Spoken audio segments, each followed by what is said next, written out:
Welcome to the Chief Endurance Officer Podcast. I'm your host, Greg McDonough. Each week, we hear real-time stories from athletes and CEOs on how to maximize performance through an endurance mindset. Let's get started. Well, welcome to the Chief Endurance Officer Podcast. I'm your host, Greg McDonough. Today's guest is a running, cycling, and triathlon participant who actively helps deliver great experiences on race days. He has announced and commentated 9 national championships in the US and Canada, including track cycling, road cycling, track and field, road running, cross country, and triathlon. Please welcome the professional live race event announcer, presenter, sports commentator, and Emcee, Steve Fleck. Steve, welcome to the show. Greg, wow, that introduction was over the top. I really appreciate it. When you string it all together like that, it sounds really impressive, actually. So thank you.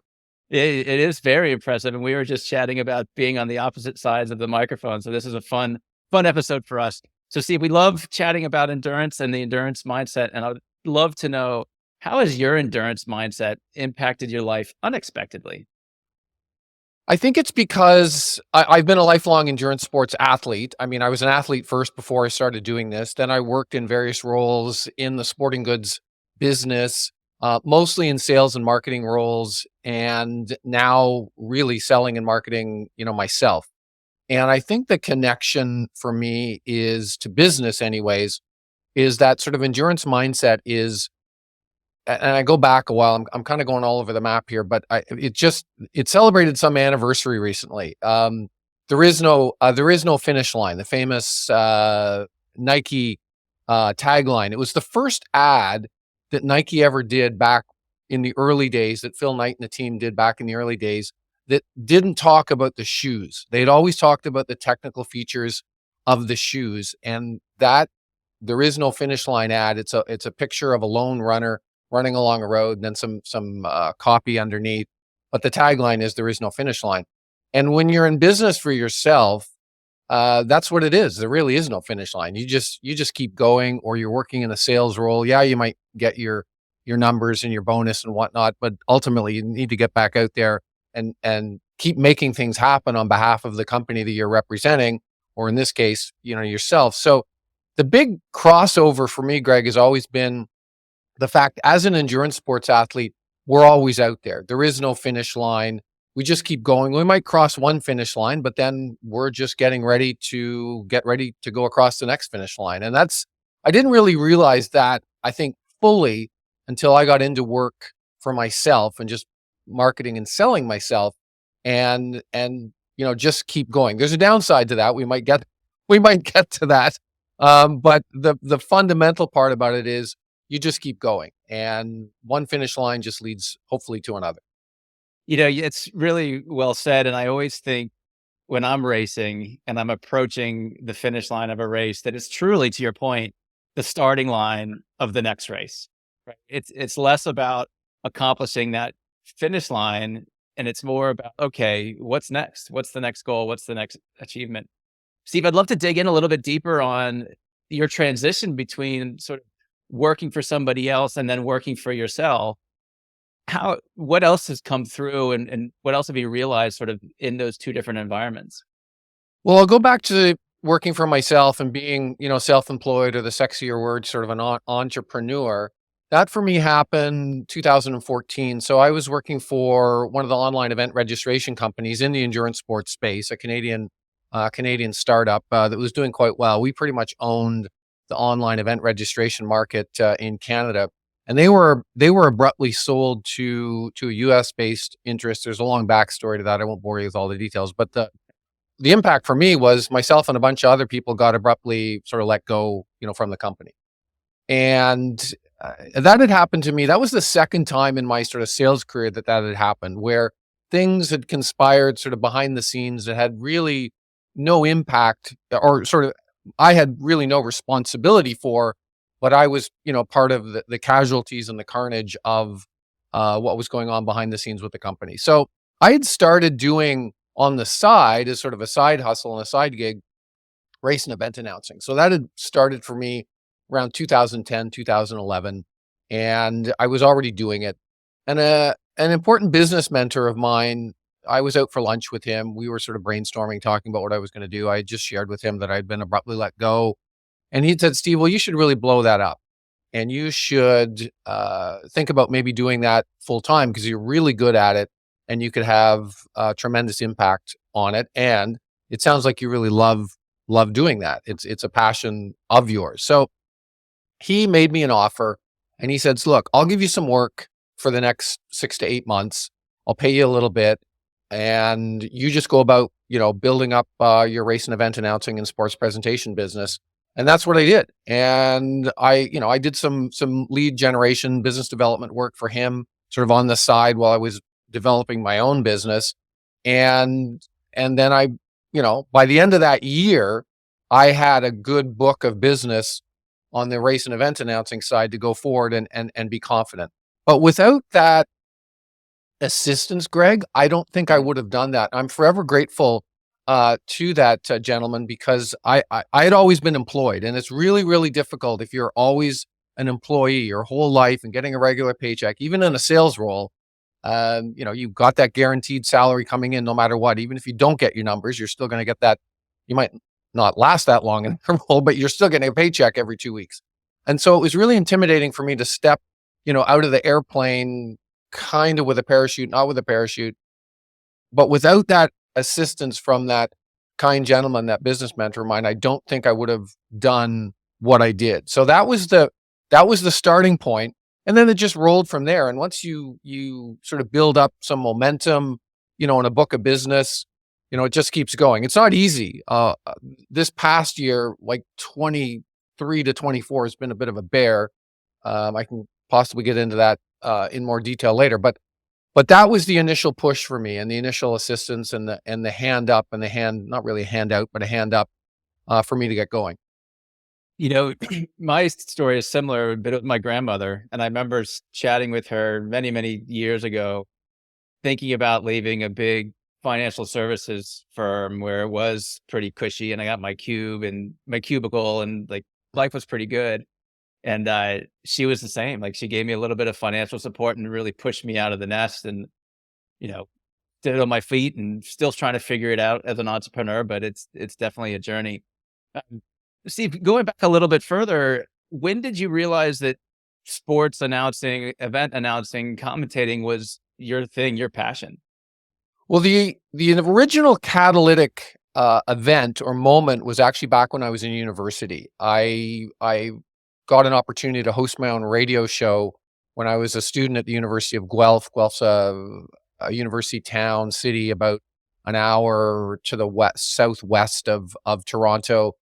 And while I was doing my undergrad there, I got an opportunity to host my own radio show. I didn't realize it at the time, but that was the skill set. I was playing music, but then you had to fill between records that you were playing. You had to ad lib a little bit back and forth with the news person, when they came on. It was a 2-hour show and there was news on the half hours. And then I played music in between. And as I said, ad lib sort of between songs that I was playing. And I didn't realize it at the time, but that's exactly the skill set you need as an announcer, as an MC, as a sports presentation person, as a commentator. There's scripted stuff that you're working from, but you also have to have the ability, literally on demand, to fill time and space with something, some kind of content. And that was the training, the 3 years of doing that. I didn't realize at the time that really went forward. The next moment was at Ironman Canada, the triathlon, the famous triathlon in Penticton. The legendary announcer there, Steve King, said to me, would you like to help out with the announcing? I was working for Segoy at the time, the apparel manufacturing company in Vancouver, and we were a sponsor of the race. And on race day, my sort of sponsor duties were kind of done. And Steve asked me, I'd raced at Ironman Canada a number of times, 6 times in total. And I knew Steve really well. He was a good friend of mine. And he said, I always need some help on the microphone. Would you like to help out? So Steve gave me the mic. I worked side by side with him. And that was early days of mobile mics. So when the race winner came across the finish line, Peter Reid, won Ironman Canada. I can't remember what year this was. This was circa 2000, 2001, something like that. And Peter Reid came in and across the finish line, and Steve told me, he said, I'll hold the fort here up on the stand. I want you go down and interview Peter Reed. Like, this is all on demand kind of stuff, right? So I'm just going, okay, sure, no problem. There's like 10,000 people there, and then I'm interviewing Peter Reed live, in front of 10,000 people at the finish line. No script, nothing. But you're in the moment, you're asking questions, you're back and forth with an important, personality, and you're kind of in the flow. And it just sort of built from there. I did it on and off for a few years, but then I got to that point in 2013, 2014, where I had mentioned previously that it literally became sort of my full-time gig. So I have to ask you, what was your first question to Peter? Oh, it's always generic. I can't remember exactly, but you just tend you want these interviews to be really short and snappy, not like you and I are talking here, sort of long discourse kind of answers. It's the classic, how does it feel to win Ironman Canada for the first time? Or, some canned generic question for that. And there's good interviewees and there's not so good interviewees. I know Peter, he's a good friend of mine, and Pete's somewhat reserved in terms of a response. So I knew I was not going to get a lot back from him.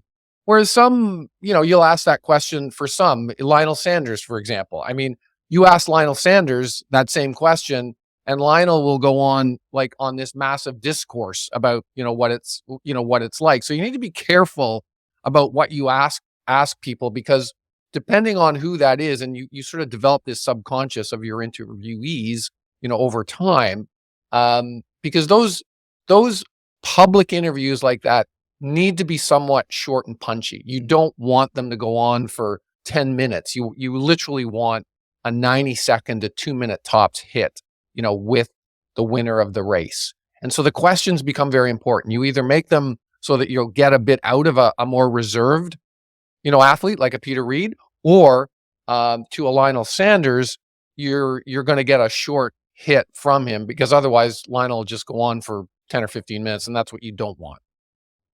It leads me to think about preparation. And as I, would prepare for an endurance race, for an Ironman race or a long run, there's, weeks and weeks of sort of prep work that we do beforehand. Take us through what you do leading up to a big race that you're announcing or commentating. It varies, because there's such a range, Greg, in terms of what I do. I mean, there's everything from family fun runs where I literally show up and for 3 or 4 hours, I am essentially a carnival barker and a circus clown. I just did one of those on Sunday. Last Sunday, it was a 10K, not too far from Toronto. There was about, I think, 1,000 people in it. And it's just calling people's names out at the finish, interview a few of the sponsors at the start line, intro the person who's, singing the national anthem. It's fairly standard stuff. Those kinds of events, for me personally, require a very little preparation. I've done so many of them now. It literally is a routine that you go through. I'm not trying to make light of it, but that's essentially what it is.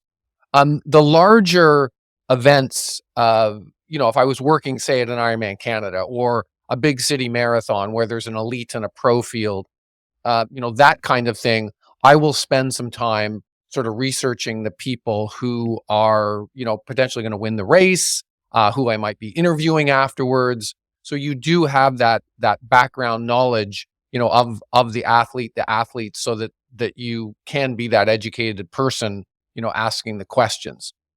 The commentary requires even more of a deep dive into stats, data, information. I'm right now, I'm in the middle of commentating for Runner Space, a whole series of NCAA track and field meets. I started with the indoor season, and we've transitioned right to the outdoor season. And I'm over this next weekend, I'm announcing the Chandler Rotary invite down in Chandler, Arizona, and all that work now is remote. So I'm actually sitting right here in my home studio. The event is in Chandler, Arizona. My producer at Runner Space is in Eugene, Oregon. It's the wonders of modern technology tie this all together. It's kind of crazy. But those sorts of events require very specific research. And I'm plowing through, high school performance lists, trying to find out who the top people are, because I think there is an expectation when it's broadcast or it's live stream that as much as you can about the subject matter and the athletes that you're talking about. I don't know all of them. I mean, I was just researching the 200-meter list before we got on, and there's like 75 kids entered in the girls 200 meters. I can't know all of them, but the performance charts are, I can look at the top 5 or 10, get some names. There are data sites that I can go to. I can dig up, she ran this time.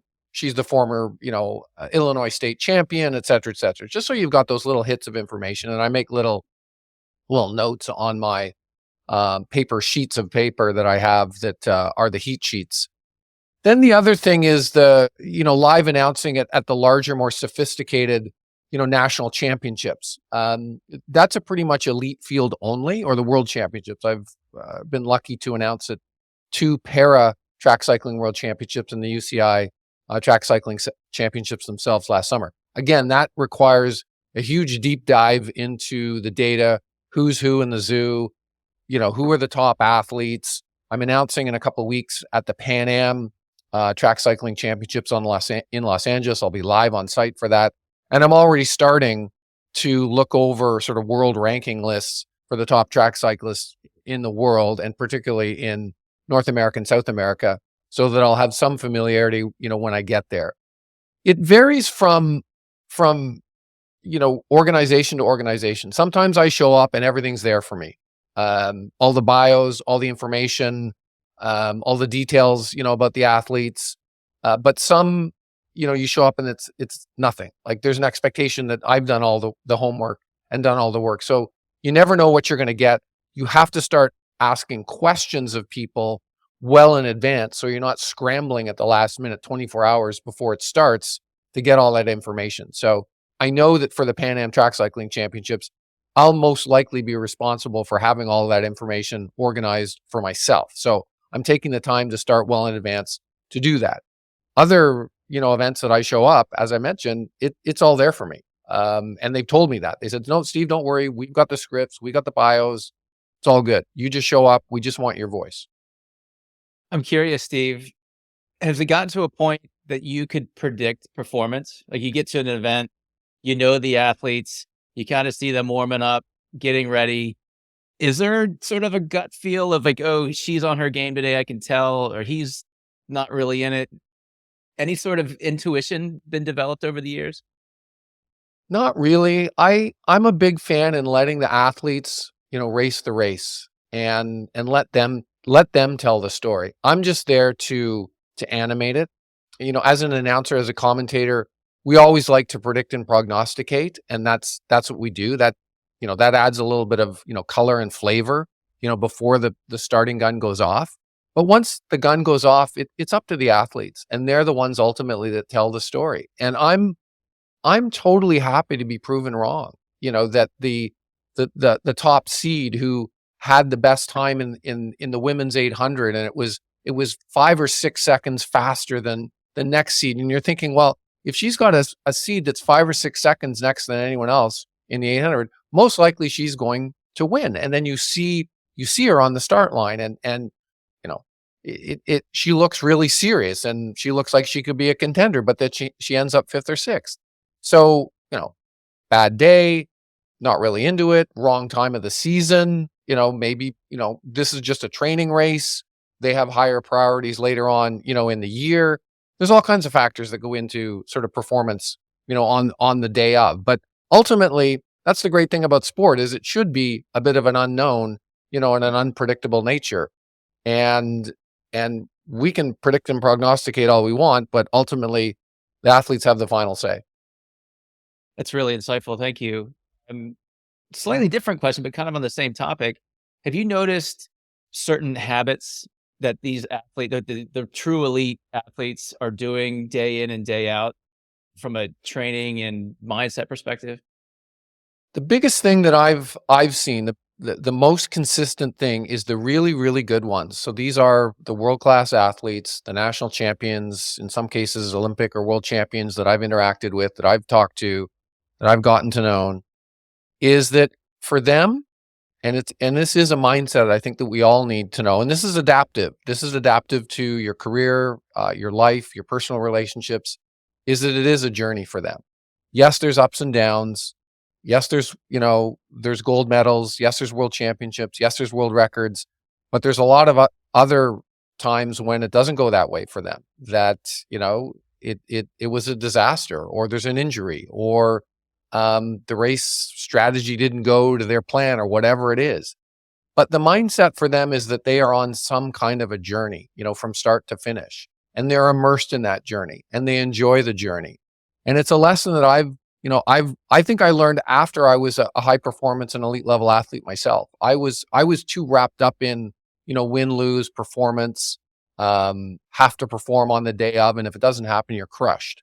Whereas the mindset for those truly elite performers is that it's all about the journey. It sounds like a cliche, but I think if you adopt that kind of a mentality with all the ups and downs we have to experience in life at the micro and the macro level, I think that's a great attitude to have. It reminds me of an interview I had with a Paralympic 50-meter sprint swimmer. And he was talking about, and he's preparing for Paris, and he's talking about the timing just has to be like you have to be peaking that race on that day in order to get, and that race is so short that all these things have to come together. And so to your point, he looks at it as a journey. It's not just when I'm on the starting block in Paris, it's what am I doing for the next 3 to 5 years? And this is a stepping stone for that longer term goal. You mentioned disaster, right? And we have those in our journeys. I have to ask you, Steve, what has been sort of that awkward, disastrous moment that you've had that kind of makes you palms sweat a little bit over your history of announcing and commentating? Is there one specific story that I can't believe I did X? Well, there's the micro where you've made a mistake, okay? And when you're live, because most of the stuff I do, the higher level stuff I do, either live announcing or live commentary is live, and you've made a mistake, but you can't change it. Like you've called the wrong person in the wrong lane or whatever, and all you can do in the moment is correct it. And yeah, there is that psychological reaction. Your palms actually get kind of sweaty. You're going, oh my God, I was on a live microphone and I made a massive blunder. But we're all human, and we all make mistakes. So those would be the ones sort of in the micro.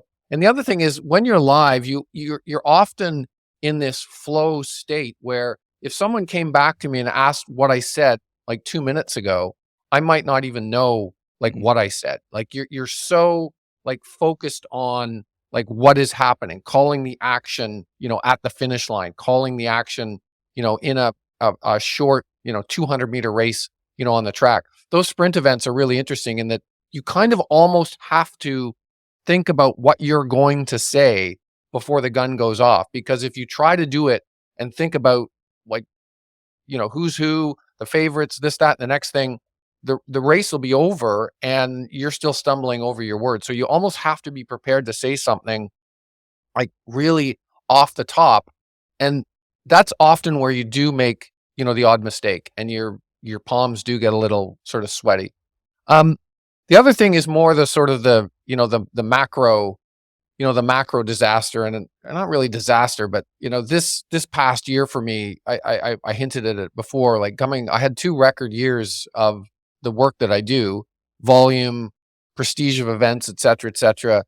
And like going from 23 to 24 has been a real challenge. And it hasn't been, mistakes that I've made. I think it's just, I need to sort of correct a few things on the business side that I do.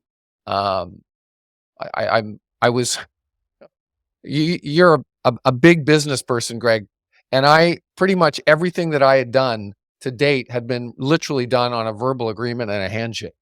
And so, big lesson learned: make sure you have a written contract in place, because if you don't, then there's nothing really to go back on. So, that was a big mistake I made with a couple of events last year going forward, from last year to this year. And, lesson learned. And, just going forward now, I have a drafted contract that everyone from even that small fun run 10K that I did last weekend to the bigger, more prestigious events that I will do later on this year, everyone's getting a contract. So at least we have on digital paper, like some form of agreement that this is what's going to happen. This is the business deal we have in place. I mean, it may be, worthless when we ever get to a court, but we hope that never happens. But at least I have some peace of mind that this is what we've agreed to. There's a great lesson learned there for sure for us fellow entrepreneurs and business owners. It gets very easy just to go and do the work and expect to get paid or get whatever the return is. But without a written contract or an agreement or some sort of understanding, we can open ourselves up to that exposure. Steve, you mentioned the flow state. Is there anything that you do to get into that flow state during a race or during an event? Or does it come naturally just with the excitement of race day? I think it's just natural and organic. I don't, there's no sort of put-ons here. I don't put on a different hat. Each of the different buckets of things that I work is a little bit different. As I said, that classic, 10K or half marathon, mass participation race. As I said, I'm part carnival barker, circus clown. There's a few elites that are really serious about, their performance, but after that, everyone's there to just have a great time. And I'm part of the delivery, like of that great time on behalf of the event, at the finish line. The connection is that is a place and a space of high emotion, for people. Everyone, has their own story, their own journey that they've been on to get to that start line and get to that finish line. But I'm there to animate it for them and be there, for them. So I am in that kind of flow state, and I'm seeing their names come up on, the timing computer that I have. And I'm looking at them coming across. I'm looking what they're wearing. If they're wearing some, funny shirt or something, or some club that I'm familiar with, I'm calling out the club. This is the culmination of years and years and years of doing this. And that's how I add value. And the most important thing I'm doing is connecting on behalf of the race and the event and the sponsors, with that person one-on-one, at the finish line. Now, sometimes that's really challenging. I mean, if it's a 5K or 10K and there's 10,000 people in it, I mean, you've seen those events. It's a river of people coming across the finish line. So you can't really do that one-on-one connection with everyone. But, you get towards the back of the field and they start to thin out a little bit, then you can have more time to, connect one-on-one with people. So that's one bucket. And then the other one is that more sophisticated, more professional, kind of work where I've done a ton of research. I know this race field. I know each of the favorites who potentially could win this. If there's an upstart coming up and winning it, you talk about that. But because you've done the work and the research ahead of time, you can craft the story kind of in the flow of the moment and then deliver it, to the viewer, or the listener. I think the key is doing that little or a lot of research, to know the field. I mean, with these massive high school meets, I have limited time to do it. But when it's an elite field and the athletes inherently, like if I'm calling the Canadian, track and field championships or the US cycling championships, I mean, who these people are. And it's kind of embedded, up here in the brain. So if it's a great performance for them or it's, they're off par, somehow. So, but again, you're using all of those tools at your disposal, the data that you're getting, what's up here in your head, to craft a story, like literally in the flow of the moment, because that's just the nature of the beast. It's the nature of the job. Other than like sponsor readouts, there is no real script that I'm working off. As I said before, the athletes are the ones that are creating the story live in front of you. As an athlete, I absolutely feel a connection with the race that I'm in if the commentator is announcing my name as I come across the finish line. In fact, when I'm in the finisher chute, I try to position myself in a way that I'm not next to somebody or right behind them, just so I can hear the, Greg McDonough from such and such place. It does provide that special little touch after, a long, long day on race day. Just slightly different question in there. How much does humor come in to your commentating, your announcing? How do you measure what's not too funny, what's funny enough, what's crossing the line? Give us a little insight on that. Yeah, crossing the line, it's kind of tricky in this day and age with political correctness. So you try to err on the side of conservatism with the humor. I've sort of developed this sort of, I don't know, it's like a breaker sort of in my brain. You'll see something and you're going, should I commentate on that, or should I talk about that? Should I mention it? If they're wearing funny colored socks, it's kind of a safe that's a safe place to go. Hey, look at those, crazy socks. Where did you get those? Like stuff like that. That's pretty safe. But there are definitely in this day and age sort of no-go zones that you just don't go.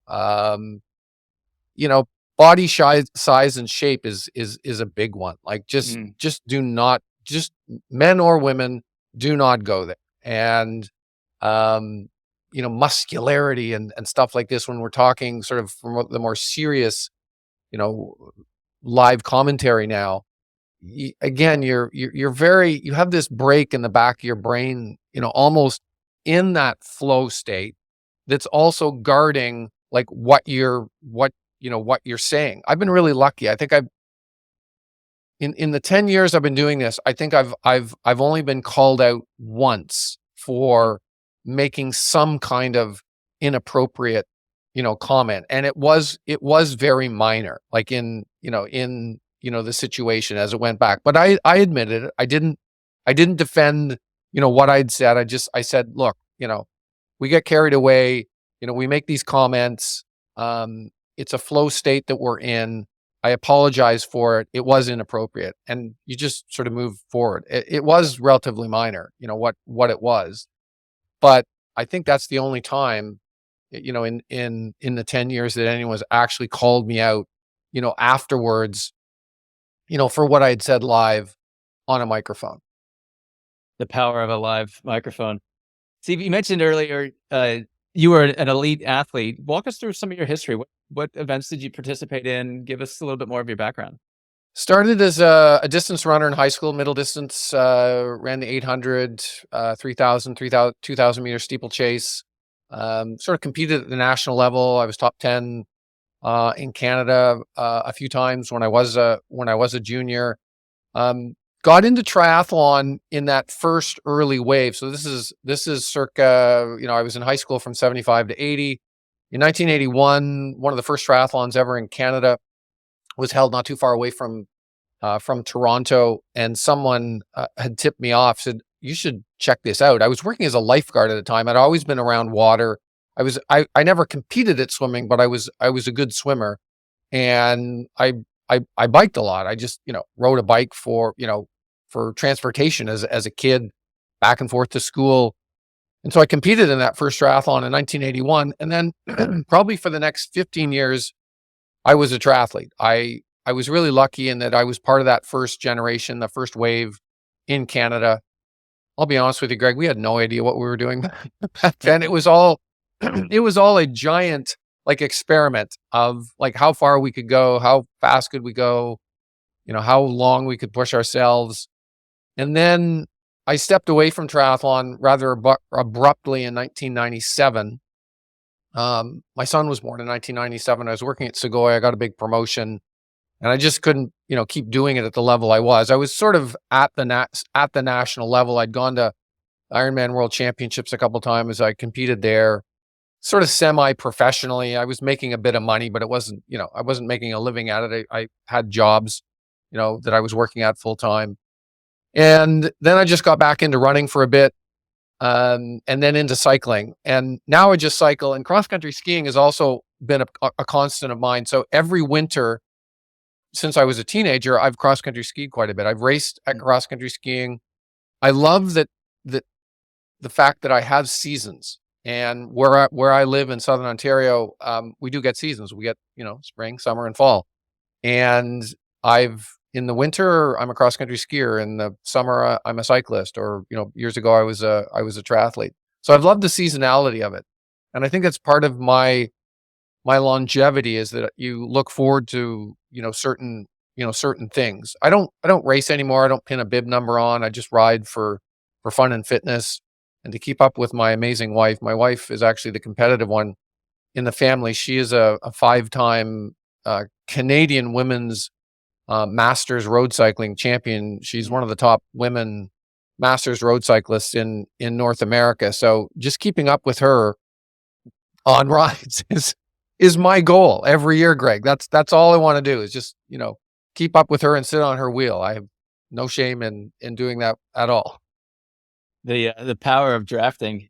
She sounds amazing. So one last question for you, Steve. What has been your favorite moment, favorite Oof. event? The hardest question to answer, because there is such a range, and I've touched on the massive range. Couple things. So, at the more mass, participation, races and events, it is those moments like at the back of the pack, with people coming in. I don't know what their story is. Everyone's got their own story. But there was a moment a few years ago, and this is a story I do like to share frequently. Is a woman was coming in. It was a half Ironman triathlon. It was the Barrelman triathlon that's run by Multisport Canada, a longtime client of mine. And everyone had gone home. We had already done the awards. The people had finished. The park was empty. It was this woman's 3 or 4 friends and all the Multisport Canada staff and me that was left at the finish line. Sports Stats was doing the timing, so by process of elimination, we knew who she was.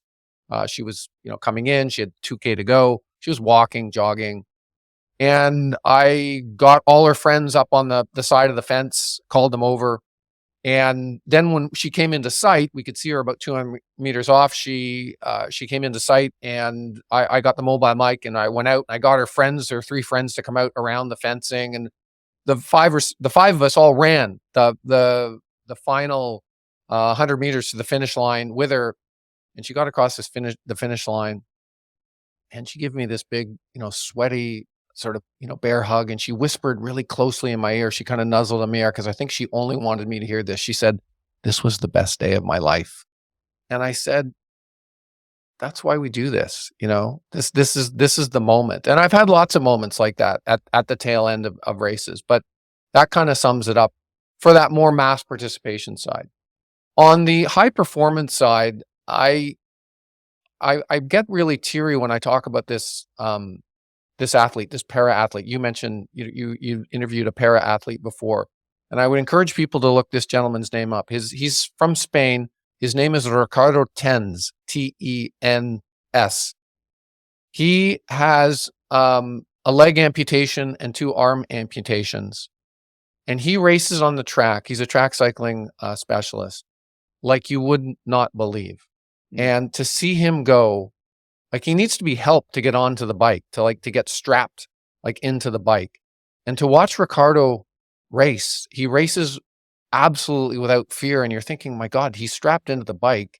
How does he do this? How does he with half of one arm and no arm on the other side? How does he actually get the bike accelerating and also just below the hip sort of amputation? He was electrocuted on a high voltage line when he was a kid, and he lost those limbs. But to see him perform, Greg, he rides at a almost like a world class, like world tour rider. And I've had the honor and the privilege of calling his races at the World Championships 2 times. I've announced at the Para Track Cycling World Championships 2 times, and I'm literally, by the end of his races, every time I've got tears in my eyes. When he's coming across the finish line, because I've witnessed something that is defying the laws of physics and human physiology. And it is truly extraordinary. And it's truly like an honor and a privilege to be there to call that and see Ricardo just do incredible things. Like I've never seen anything like this. And I would encourage anyone to just go and put Ricardo's name into Google. There's videos, and you'll be blown away. I promise you. You've got the hair on the back of my neck standing up just listening to that. Steve, how can an audience member get in touch with you? I'm still on Twitter. I was early in on Twitter, or X, or whatever Elon's calling it these days. That's probably I still love Twitter. I love the sort of the snappy, political repartee that sort of goes, back and forth. It still is really good for sports, like for quick, hits of sports information. I follow a lot of people like in my worlds, in the endurance sports world, track and field, running, etc. So a lot of the information, the tips I get are from Twitter, and that's probably the best spot for the public to generally reach me. And because I got in early on Twitter, it's pretty easy to find me. I'm at Steve Fleck, STEVEFLECK, on X, and yeah, reach out. Steve, it's been amazing having you on the show. I really enjoyed our conversation around it's about the journey, and we're talking about the elite athletes and their performance and how they recognize that race day is just a stepping stone on their longer term goals.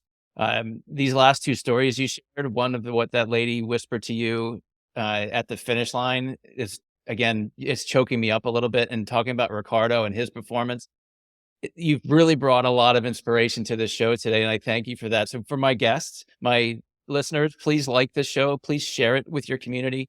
Let's have these stories spread so that more and more people can be impacted by our conversation. Again, Steve, it's been great having you on the show. Thank you for your time.